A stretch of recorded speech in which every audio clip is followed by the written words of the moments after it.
Next, inside a police crackdown. Despite the best efforts of one of the finest police departments in the country, drug use is on the increase in Baltimore City. Part of that is due to the easy availability of cheap crack cocaine. For years across the country, the war on drugs has focused mostly on the dealers. But with the problem becoming more acute, one California law enforcement agency has taken a different tack. They're focusing on the users in an unexpected manner. Bad boys, what you gonna do? What you gonna do when they come for you? Bad boys, Now, if you know the lyrics to that song, God bless you. So I'm pretty sure that none of us do. But then again, I'm white, so you know. But anyways, let's check out this police sting from the 1980s.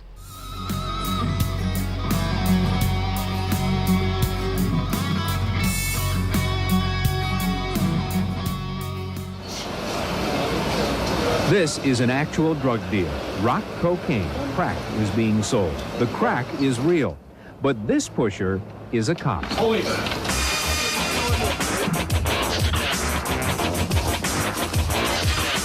Many urban police forces are losing the war against drugs. So here in Inglewood, California, an all-out battle is being waged. And since all is fair in love and war, police have deployed a daring and controversial new tactic. We're outnumbered generally, and oftentimes outgunned. They have better weapons than we do. When we get to these locations, we have to instill fear. We have to make them think we're crazy.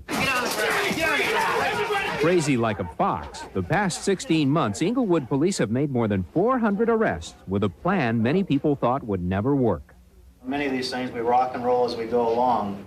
After weeks of planning, a crack house controlled by a notorious LA gang will be raided. After the strategy is set, officers rendezvous for some last-minute details and then pile into several vehicles for the operation. Phase 1 is about to be implemented, the reverse sting bust. There is a never-ending supply of employees waiting to work in these places. The money's great. The people that work in rock houses don't control that operation. And we, the police, will come in, seize a little bit of dope, take those people to jail, and the boss just puts in more employees. In an ordinary sting operation, undercover police will buy from drug dealers. And here's where the reverse sting comes in. After drugs, weapons, and pushers are rounded up and hauled off to jail, the police don't close up shop. They go into business themselves, selling crack with their own employees, undercover narcotics officers. In this undercover war, local police are sneaking behind the enemy lines. I'm not that interested in the nationwide epidemic. I'm a police lieutenant for the city of Inglewood, and I'm interested in what's going on here. And I know the answer to this problem is to attack the buyer. I'm pretty sure I know what this guy's favorite movie is. It's Cobra, of course. He thinks he's Stallone. Think about it. Your disease, I'm the cure. That's basically what he just said. Maybe he is. Maybe he's Rambo. Who knows? This driveway is the entrance to a crack house. What buyers don't realize is that undercover cops are selling the drug, armed with $10 and $20 bags of crack and wired with hidden microphones. 20. There you go. To avoid losing a case by entrapment, an officer cannot offer the drug. He must be asked for it. These arrests appear to be violent, but according to police, this show of force is meant to overwhelm a suspect before anyone gets hurt. And we have to use these kind of tactics. And by using, and I'll just use the phrase NFL tactics, it's actually safer in the long run. We've made over 400 arrests on these sting operations, over 400, and there has not been a serious injury. It comes as a shock to junkies on the street that the crack house has been transformed into a mini police headquarters. While drug deals are going on just outside, police officers search, book, and process buyers. Right next door is a temporary jail where prisoners await their trip downtown. Tonight's operation is going better than anticipated. Go on according to schedule. What do we have now? We're not in operation an hour and we have 7 prisoners. Just terrific. Just absolutely terrific. It's going almost too well. There's an arrest made every 5 minutes. But each arrest has the potential for disaster, as any undercover police officer understands. Well, the main thing that goes on in my head during a transaction is whether I will be recognized. although we have enough undercover officers around for protection. My family prays for me each time I go to work. I think if it were left to their choice, they would not have me or assign me to work undercover narcotics. By prayer, by work, or by skill, the sting busted more than 40 suspects, and no one got hurt.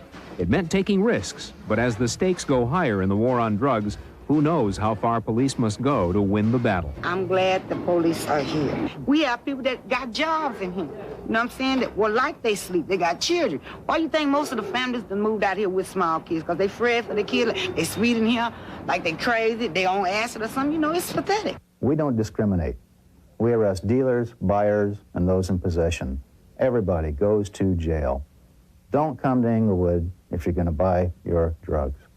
The program was Lieutenant Carter's idea, and Inglewood was the first police department in the country to try it. And there are some signs that it actually may be working. In the over 400 cases that have been tried so far, the police department has lost only once. Well, there you have it.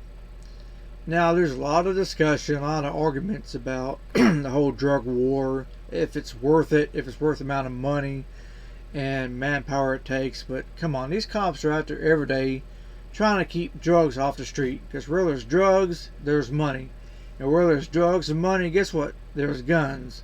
There's also discussion about if African American communities are hit harder, and I don't know about the rest of the world or the rest of the country, but where I live, if you look up the paper of drug busts, there's just as many white people as there are black people, and almost as many Latino people as well. So it's not just a question of white or black, it's also a question of moral standings and economics. Because let's face it, where there's less people spending actual money in real estate, in prime investments, stuff like that, you have drugs. Where there's fewer jobs, guess what? You have drugs.